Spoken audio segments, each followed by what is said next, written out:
വേദന സഹിക്കാൻ കഴിയുന്നില്ല, എന്നെ വീട്ടിലേക്ക് കൊണ്ടുപോ എന്ന് തന്റെ ഉപ്പാനോട് കരഞ്ഞു പറയുന്ന 8 വയസ്സുകാരനായിട്ടുള്ള മുഹമ്മദ് അനീസ് എന്ന് പറയുന്ന ഒരു പൊന്നുമോന്റെ അവസ്ഥയാണ് നിങ്ങൾ കാണുന്നത്.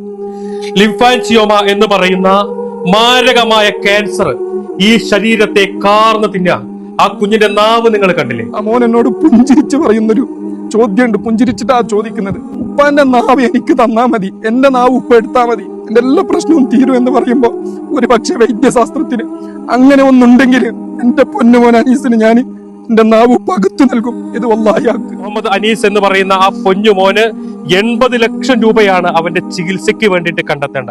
ലക്ഷങ്ങളിൽ ഒരാൾക്ക് വരുന്ന മാരകമായ അസുഖമാണ്. ഈ വീഡിയോ കാണുന്ന നിങ്ങൾ എല്ലാവരും ഈ കുഞ്ഞിന്റെ ജീവൻ രക്ഷിക്കാൻ വേണ്ടിയിട്ട്, ഈ കുഞ്ഞിന്റെ ചികിത്സയ്ക്ക് വേണ്ടിയിട്ട് നിങ്ങൾ എല്ലാവരും സഹായിക്കണം എന്ന് അഭ്യർത്ഥിക്കുകയാണ്.